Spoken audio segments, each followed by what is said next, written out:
Brian James here from Brian James Photography. Nice to see you at sunny Lanercost in North Cumbria. The sun's just going to blind me, so if I start squinting in a bit, I'm sure you'll forgive me. First of my sort of chat videos. I haven't done a chat video before, so I thought I'd just have a little bit of a chat and just see how you're going.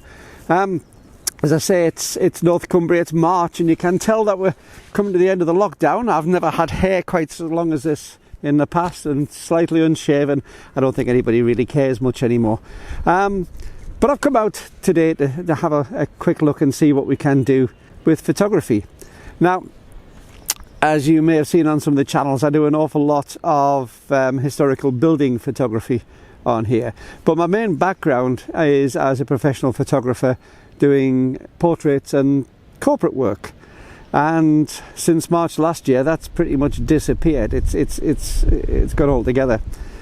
And that's put me out of being a professional photographer. I've become more back to what I used to be, which is enthusiastic amateur. And that's been a positive. It's really been something of a positive interest for me. The rules have changed. I'm not trying to keep clients happy. I can shoot what I want to. I don't have anybody over my shoulder telling me it's good or bad or indifferent, except for me and the people I show my photographs to. Now, obviously, I've been shown photographs online, so I've had some feedback from you, the viewers, which I really do appreciate, by the way. But at the end of the day, if I don't like something, I don't have to put it out. And if I do like something, it doesn't really matter if others do or not. It's down to me. It's also given me a bit of a freedom to be able to shoot what I want to, equipment-wise. Now, car just coming past there. Now, one of the problems with doing commercial shoots is that you are expected to have the newest, best gear. You're expected to have the biggest gear around. It's amazing how clients are really impressed by you having a large camera, thinking that a large camera is going to give you the ability to take better photos. And as I think I've proved in some of my videos up to now, taking good photographs is more what you do with your eyes, how you see things, how you interpret things, and then how you use the little box that's in front of you to capture that image and put it onto, in this case, a digital format, but in the old days, a celluloid format, before you could print it out. And what it has done is it's proved to me that you don't necessarily need to spend a fortune on gear to make this hobby really enjoyable. I've been told a few times that this is an expensive hobby. Photography is an expensive hobby to have. It's going to sap all your money, and if you want it to be, it certainly can be. But my sister got into photography. You may have seen some of the tuition videos we've been doing. She got into photography just before Christmas, and she asked me for some information on what to buy. Now, I've been a great fan of the Micro Four Thirds system for the last few years. My local camera shop got me into the idea of it, and they were enthusiastic, and I was enthusiastic after trying it. And you'll see that almost everything I shoot now, including this video, is done on Micro Four Thirds. Now, I'm shooting this on a Lumix G9. Great camera, top of the range still camera from them, but you don't need that. And as I said to my sister, when you're going into something, go and have a look and see what's there. I got her to buy second hand. She got onto a company called MPB, which I've got no tie with. I just happen to like the service I've had from them in the past. And MPB had a good range of cameras, and I suggested that she looks at the OMD EM10 Mark II. Why? It's affordable, it's well featured, it's got all sorts of things like 4K video if she wants to do some video work, but it's also got things like the 5-axis image stabilization, which for a starter is great. The automatic modes work really well, the focus system works really well, but it was affordable. I suggested she gets just the normal 14 to 42 kit lens. Why? Because it does the job perfectly well. It's going to give images which are way beyond most people's ability to better, at least in the early times. And so she bought that camera, and at Christmas we started going through how to use it. Hello dog, hello. It's always good to have somebody come along and say hello to you. You know, nice big brown dog who's just decided he's going to come along and pee on the seat that I'm sitting on. Wonderful. She bought that camera. It's been absolutely fantastic for her. It's given her a start into digital photography away from using mobile phones. What it has been is relatively inexpensive. The whole kit costs less than £400. It's reliable, it's really good quality, it's fully feature packed, and it's just what you need to get going into the medium. Now, I don't know what your level is. Are you a professional? Are you a keen, enthusiastic amateur? Are you somebody who's just getting started in the hobby? Are you somebody who's came back to the hobby after many years off? There are an awful lot of people who used to be shooting on film years ago and are taking those first steps of trepidation into digital photography. Don't be scared of it. It's a great medium, and it works in the same way as what you used on your cameras years ago. What's been the problem for me, it's a bit embarrassing to say actually, as somebody who up until March was shooting professionally as an income stream, was during the lockdown I really got put off photography. I didn't pick a camera up for a best part of 9 months, to the point where one of my cameras has ceased working. One of my Canon cameras by 7D has decided that it just doesn't want to play properly anymore, which is a bit of an issue, a bit of a problem. But what happened is I didn't really do much photography wise at all in that time. I wasn't motivated. I didn't want to get out and take photographs. And the turning point for me was an injury and an illness. I had a slip in January on some ice. A week and a half after that, I broke 2 ribs doing that. A week and a half after that, I caught COVID. And that laid me up for a good few weeks at home, having to forcibly isolate, and also just for the fact that I was too ill to do anything. And then about 4 weeks ago, I had a nasty fall again and crushed my left arm. So I've been just about paralysed in the left arm for a lot of that time. And that's caused me some problems. One of the beauties of going on the Micro Four Thirds system over the Canon cameras that I had is they are so much lighter. I don't think I could be taking photographs now if it hadn't been for the fact of being on Micro Four Thirds. The cameras are lighter and smaller to manoeuvre, and I've had an insight as to just what it's like to lose the use of a limb, which is quite shocking and quite frightening.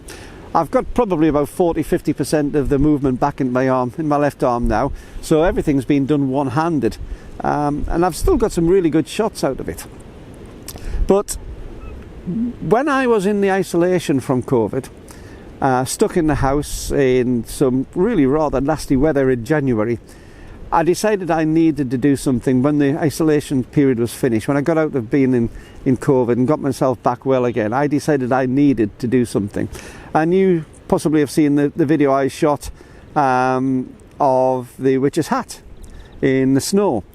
That was one of the first excursions I made to get back into photography again. And I'm really pleased that I did, because photography has been a way of life for me ever since I was 7-8 years old, when I first got my hands on my dad's twin reflex Kodak camera, flipping the top up and looking down through the top lens and seeing what was in that little box below me and seeing the wonders of that. And it's been something of a shame to lose that over the last year or so. So to me, it's been a great release. And now what I'm able to do is get out and do some of the walks I was doing, take the camera with me and go out and see some of the really good places. And because I'm not professional anymore, that will probably come back. I've got no intention of keeping the business closed altogether. But since I'm not classing myself as a professional anymore, I'm now an enthusiastic amateur. It means that I can go out and do the photography I want to do, not the photography I have to do. And that's really been something of a release. Now behind me you'll see the arch at Lanarkos. This is Lanarkos Priory, and there's a video coming up very, very soon about my shot that the shoot that I've just been doing here at Lanarkos Priory. Thoroughly enjoyable time walking around this 12th century building, seeing the history of it, going through the village of Lanarkos and seeing that, the Abbey Bridge, which is just along the road from me there. So I'm going to be showing you those and giving you a little bit of insight and history onto that. So what's in the future? What's my plans for the future with this channel? Well, you'll see that I've started doing some of the tuition videos, and that's also been something which has prompted me to get back into photography, because I've had to brush up on my skills to be able to introduce my sister into the beauty of the art of photography. I've had to work out ways to describe the technicalities of it. And if you haven't watched those videos, just a quick note: don't get caught up on the technicalities. Don't get caught up in all the bits and pieces. Go out and take photographs. If they don't work, sit down and work out why, but don't get caught up with the technicalities. Effectively, what you have is a piece of glass, a light-proof box where the only light that can get in is through that piece of glass, and a medium at the back to actually record the image which is projected on it by the lens. Simple as that. All the rest of it is icing on the cake to make it easier or nicer or cleverer. So I've been doing some of those videos. I've got into doing some of the videos of local landmarks because I can't go too far because we've been in lockdown, so it's been fairly local to me. But one of the things that I really got into a few years ago, and if you see in any of my weblogs online, you'll see that I have a fascination for church buildings. Now, I'm not a religious person at all. I don't have any religious beliefs. I'm fairly atheist. But what I do have is a fascination for the architecture of English churches, particularly in Cumbria where I live, because there are so many wonderful little buildings of historical importance dotted all over the place, which have been the centre point of village life for centuries. They're starting to go. A lot of them are being converted into houses or knocked down. So I'm capturing some of those as my hobby, as an enjoyment. So you're going to see an awful lot of videos to do with local landmarks. We're very, very lucky because I'm right on the edge of Hadrian's Wall country. For those of you who don't know where I am, by the way, before I get onto what it is, I'm at a place called Brampton, which is about 9 miles to the east of Carlisle on the Carlisle to Newcastle road. I'm actually in Hadrian's Wall country right now. This is right on the route of Hadrian's Wall. Lanacross Priory, which is behind me, is actually part built from the stones from Hadrian's Wall.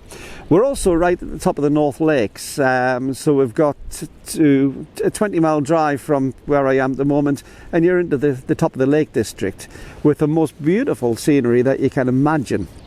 It's traditional North England sort of countryside that we've got, very rural, but with some amazing sights and a lot of history.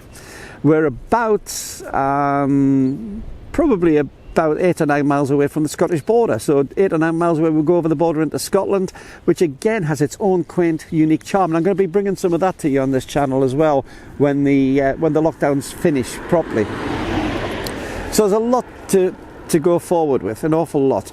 As I say, I intend to be going out to show a lot of what we have in so far as the churches, the architecture, the historical side of things. One of the things I'm planning on doing this year is in pieces walking Hadrian's Wall, the almost 80 miles from Bowness-on-Solway, which is to the west, across to my hometown where I was originally from, a place called Wallsend in the northeast of England, about 4 miles to the east of Newcastle.